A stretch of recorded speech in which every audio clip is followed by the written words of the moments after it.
mulai menebarkan keheningannya saat kedatangan Ki Tunggulwaseso didampingi oleh seorang anak muda berusia belasan tahun.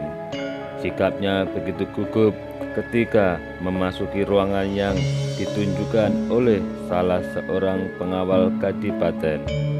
Selayaknya pegawai rendahan yang hanya menjabat sebagai lurah, maka ketika memasuki ruangan di dalam kadipaten yang terang itu pun langkahnya sangat rendah, bahkan nyaris berjalan dengan berjongkok-jongkok. Kula nuwun, saya Tunggulwaseso yang datang menghadap sinuhun. Ki Tunggulwaseso menundukkan kepala sambil memberikan sembah hormat di depan kepalanya. Demikian juga anak muda yang usianya sedikit di bawah usia putra Adipati Purabaya dan Adipati Anom Mataram itu turut memberikan sembah dengan mengikuti di belakangnya. Oh, kau datang Ki Lurah, mari silakan mendekat. Mohon dimaafkan jika aku kirimkan utusan untuk menjemputmu malam-malam begini. Hari ini kita mendapat anugerah dengan kedatangan putra mahkota Mataram yang berkenan mampir ke tempat ini, sapa Adipati Purabaya.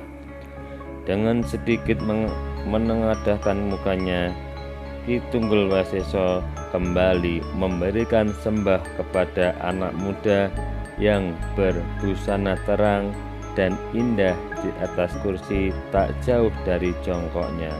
Kemudian dia menundukkan kepalanya kembali sambil membetulkan sikap duduknya dengan bersila di lantai. Kamu salah bersikap rendah seperti itu di hadapan kami. Kita tidak sedang berada di Istana Mataram. Anggaplah putra mahkota Mataram ini sedang berpesiar dan mampir kemari. Jadi sikapmu pun tak harus seperti sedang berada di dalam acara pisowanan. Bersilirah dan duduklah di kursi yang masih kosong ini. Tumenggung Danubaya menyilahkan. Betul, Lurah. Berdirilah, duduklah mendekat ke sini agar pembicaraan kita menjadi lebih nyaman. Siapa anak muda di belakangmu itu? Ucap sang adipati. Oh, terima kasih atas kehormatan ini. Terima kasih atas berkenannya turut hadir di ruangan ini, Kanjeng Adipati Purabaya. Mohon dimaafkan malam ini aku ajak serta anakku sebagai teman perjalanan, jawab Ki Tunggulwaseso. Dengan sedikit keraguan, Ki Tunggulwaseso memberanikan diri untuk berdiri dan duduk di lantai, menoleh sebentar kepada lelaki muda di belakangnya yang masih duduk bersila menundukkan kepala, kemudian menjawil lengannya agar mengikuti. Keduanya bersinggut, membungkukkan badan dan duduk di deretan kursi yang masih kosong di sebelah Patih Sindurekso. Keduanya kemudian memberikan sembah hormat kembali kepada para hadirin. Begini Ki Lurah, maksud kami mengundangmu adalah karena ada kepentingan mengenai keris pusaka yang dipercayakan dalam perawatanmu, yaitu Kiai Setan Kober. Malam ini kita kedatangan para tamu dari Istana Mataram yang bermaksud meminjam pusaka dari Pemalang ini untuk sementara waktu. Adapun kepentingannya adalah sebagai pegangan bagi Gusti Sinuhun Adipati Anom Tejo Ningrat agar semakin percaya diri dan menambah terbawa dalam menghadapi pembicaraan dengan sang ayah. Kanjeng Sinuhun Amangkurat Agung.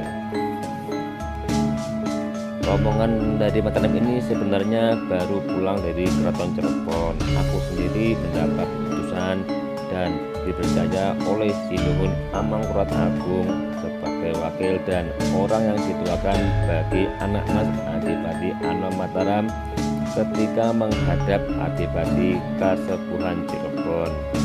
Nah, keinginan dari Sinuhun Amangkurat Agung adalah mempertemukan anak sulungnya ini dengan putri Kasepuhan Cirebon dengan harapan akan dapat diperjodohkan dan dapat saling mengikat dalam perkawinan. Dalam hal tersebut, maka hubungan kekeluargaan antara Mataram dan Cirebon akan dapat terjalin kembali dengan baik, bahkan menjadi erat lagi. Namun, apa boleh dikata, yang namanya jodoh bukan kita yang menentukan, meskipun harus dilakukan dengan paksaan, karena akibatnya tentu tak akan baik dalam perjalanan perkawinan itu. Setelah anak Mas Adipati Anom Tejoningrat dipertemukan dengan putri Kasepuhan Cirebon yang akan dipertunangkan dengannya itu, rupanya hatinya tak berkenan dan tak ada rasa ketertarikan. Itulah yang menimbulkan masalah bagi anak Mas Adipati Anom Mataram ini. Dan tentu saja bagi diriku yang dipercaya mewakili keluarga kerajaan karena dianggap tak berhasil dalam melaksanakan tugas. Sudah menjadi sifat dasar dari Kanjeng Amangkurat Agung yang pemarah, pemberang, dan mudah memberikan hukuman kepada siapapun yang dianggap bersalah kepadanya. Aku pun khawatir dengan keadaan anak Mas Adipati Anom yang menolak keinginan ayahnya tersebut. Oleh karena itu, atas saran dari Adipati Reksonegoro di Kadipaten Tegal, kami disarankan untuk datang kemari guna meminjam kedua keris pusaka warisan Kesultanan Pajang itu dengan harapan agar dapat menambah rasa percaya diri bagi calon pewaris tahta Mataram ini. Kabar yang beredar adalah bahwa siapa yang mengenakan atau memiliki keris pusaka tersebut, sinar kewibawaannya akan bertambah dan orang lain pun menjadi segan dan hormat kepadanya. Panjang lebar Tumenggung Danubaya menjelaskan kepada tamu yang baru datang itu. Ki Lurah Tunggul Waseso mendengarkan dengan seksama sambil mengangguk-anggukkan kepala tanda mengerti. Jika itu yang diharapkan, maka saya sebagai abdi bawahan hanya sebatas saja baru saja pada keputusan tersebut. Tugas saya hanya menjaga dan merawat keris pusaka itu. Adapun jika Kanjeng Adipati Purabaya telah mengizinkan, maka saya pun akan bersedia menyerahkan Kiai Citangkober untuk dibawa ke Mataram. Jawab Ki Tunggul Waseso dengan suara tenang. Tumenggung Danubaya, Tumenggung Manduroko, Adipati Purabaya dan Patih Sindurekso tersenyum senang mendengar jawaban Ki Tunggul Waseso.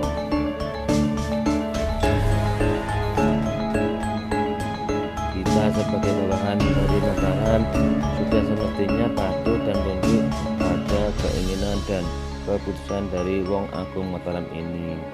Setidaknya dengan meminjamkan kedua pusaka yang dimaksud, maka berarti kita pun turut membantu meringankan beban masalah yang sedang dihadapi oleh Gusti Sinuhun Adipati Anom Tejoningrat.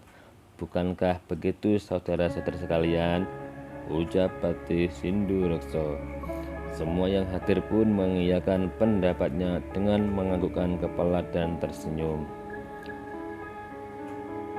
Kalau boleh tahu, bagaimanakah wujud dari keris Kiai Tapak dan Citangkober itu, saudara-saudara? Tanya Tumenggung Danubaya. Maka Ki Tunggul Wasesa pun segera membuka bungkusan putih dari bantalan kain yang dibawanya. Gulungan tersebut kemudian dibuka perlahan-lahan dan muncullah sebilah keris lengkap dengan warangkanya yang terbuat dari kayu daru berwarna coklat gelap. Benda itu kemudian diletakkan di atas meja tak jauh dari duduk Adipati Anom Mataram dan Tumenggung Danubaya. Kebetulan malam ini keris Kiai Tapa sedang aku kenakan. Sumangga silahkan dibersani bentuk keris pusaka Kadipaten Pemalang ini oleh anak Mas Adipati Anam Tejoningrat. Sikap Adipati Purabaya seraya mengambil sebilah keris dari pinggangnya. Keris kerangka dari kayu cendana sari coklat tersebut kemudian diletakkan berdampingan dengan keris Kiai Setan Kober. Raden Mas Tejoningrat menoleh kepada Tumenggung Danubaya dan Tumenggung Manduroko, dan yang sejak tadi lebih memilih berdiam diri menemani keduanya. Dengan mengancungkan ibu jari kanannya, kedua Tumenggung pendamping putra mahkota Mataram itu pun memberikan isyarat agar bendoronya berkenan membuka warangka kedua keris di depannya. Adipati Anom Mataram pun mengambil keris Kiai Tapa terlebih dahulu. Warangka kemudian dibuka dengan hati-hati dan dalam posisi berdiri dengan wadah yang berada di atas. Perlahan-lahan gagangnya yang berwarna putih kecoklat-coklatan itu ditarik ke bawah agar terlihat isinya. Maka tampaklah lekukan demi lekukan keris pusaka tersebut sebelum akhirnya terbuka semua dari wadahnya. Keris hitam berluk 13 yang begitu gagah dalam genggamannya. Pamor keabu-abuan yang menebar di seluruh badan keris hitam tersebut membentuk percikan-percikan seperti riak ombak di tepian pantai. Mata putra mahkota Mataram dengan cermat memperhatikan bentuknya dari pangkal hingga ujung. Konon menurut leluhur kami, keris Kiai Tapa ini buatan Ki Supotrijo, empu kenamaan di zaman Majapahit. Keris itu kemudian diberikan oleh Ki Ageng Selo kepada Eyang Pangeran Nowo. Pamornya adalah wos putah yang melambangkan kemakmuran bagi pemakainya. Terang Adipati Purabaya dengan suara lembutnya. Gagangnya terbuat dari apa ini, Paman? Tanya Raden Mas Tejoningrat penasaran. Oh, kabarnya gagang keris Kiai Tapa ini terbuat dari gigi buaya yang paling besar ditemukan di Bengawan Solo. Gigi itu kemudian diukir sebagai bentuk pendeta sedang bersedekap seperti itu. Terang Adipati Purabaya lebih lanjut. Adipati Anom tersenyum puas setelah mengamati keris pusaka itu. Sambil menganggukkan kepala, dia pun menarungkan kembali keris ke dalam warangkanya. Kemudian keris di sebelahnya diambil dan diperlakukan sama seperti sebelumnya. Tampaklah di depan matanya keris berbentuk lurus, tegap tanpa luka. Itulah keris Kiai Setan Kober yang ada di Pemalang ini, Sinuhun. Konon menurut kabar dari para pendahulu kami, keris tersebut buatan Empu Suroduko pada zaman Demak sebagai barang keris yang jenis kepunyaan Aryo Penasang, Adipati Jipang Panolan.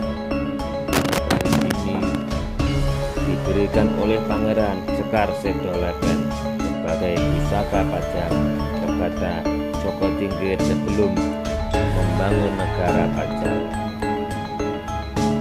Selanjutnya keris Setan Kober ini dibawa oleh putranya Kanjeng Eyang Benowo Swargi ke tlatah Pemalang ini.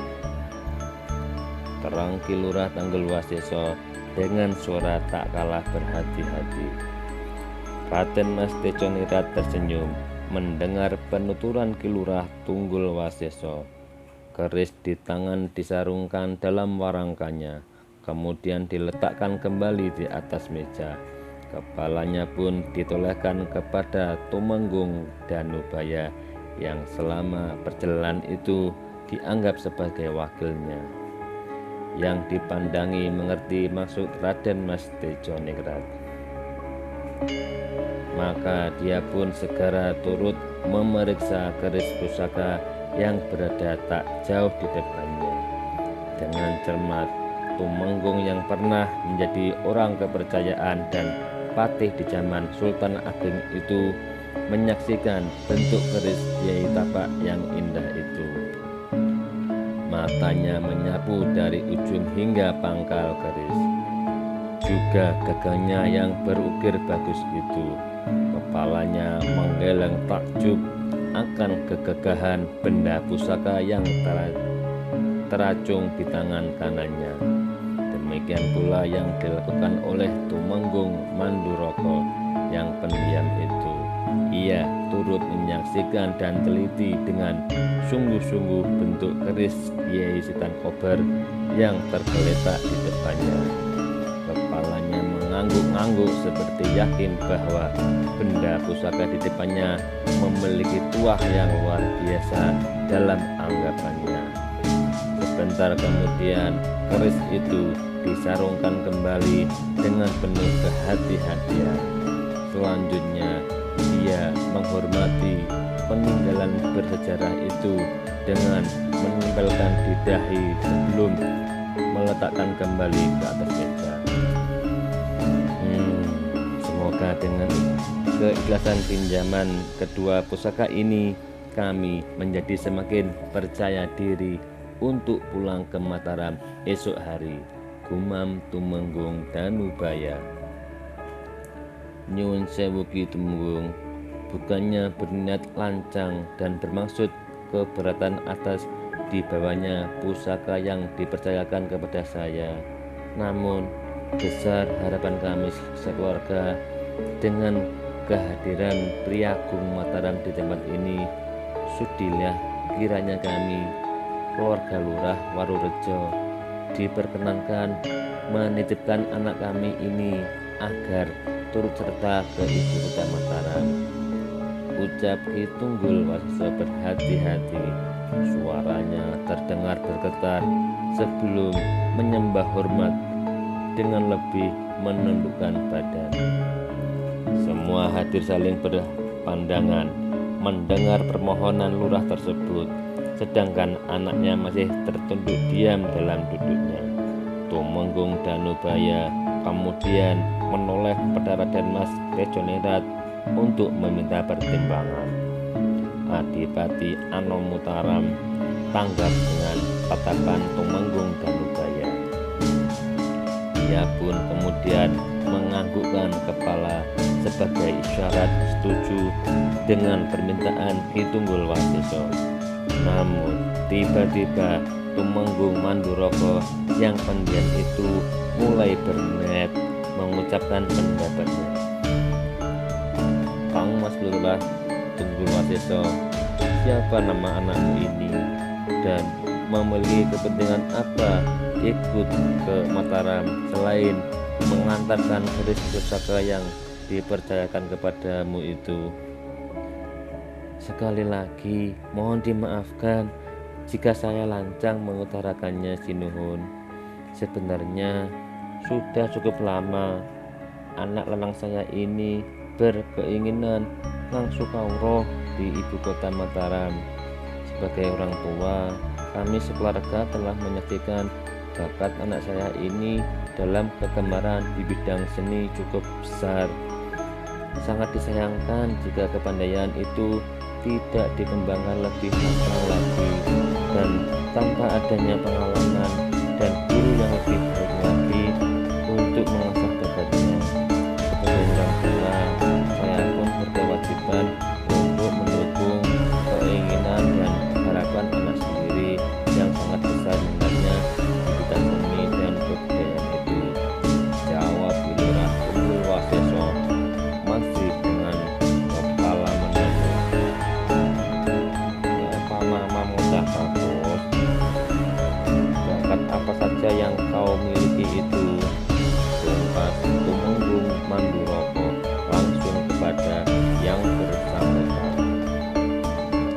Pemuda tangguh itu dengan agak malu-malu memberanikan menegakkan kepala, kemudian memberi sembah hormat dengan mengatupkan kedua telapak tangan tepat di depan hidungnya.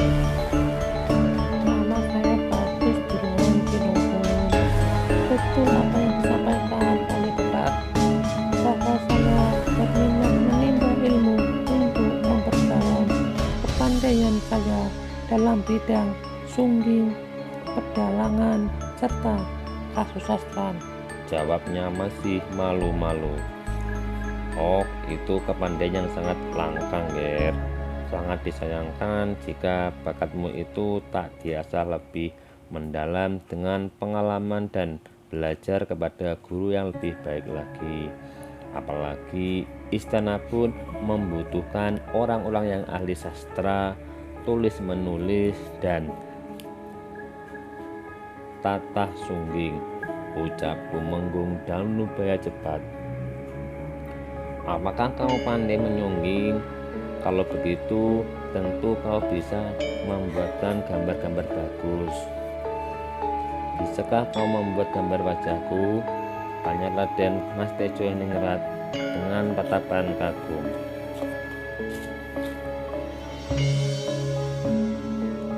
Jika diperkenankan, tentu akan saya coba, Sinon.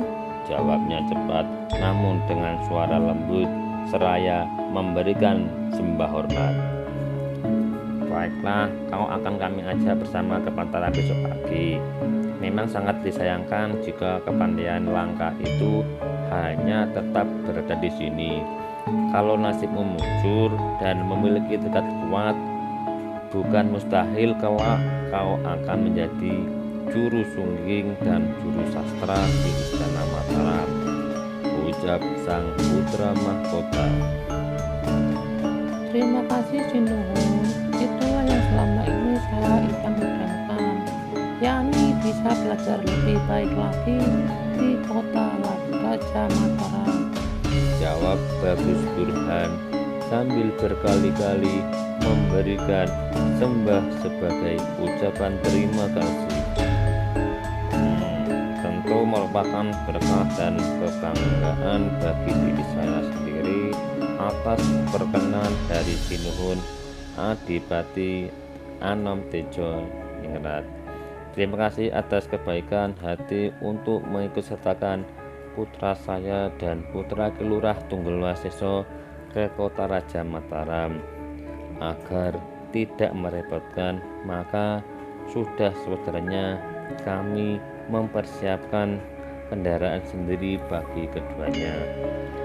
Nah, anakku Subaya dan Bagus Burhan, pergunakanlah kesempatan ini dengan sebaik-baiknya. Kalian sudah mulai menginjak umur kedewasaan untuk dapat hidup mandiri.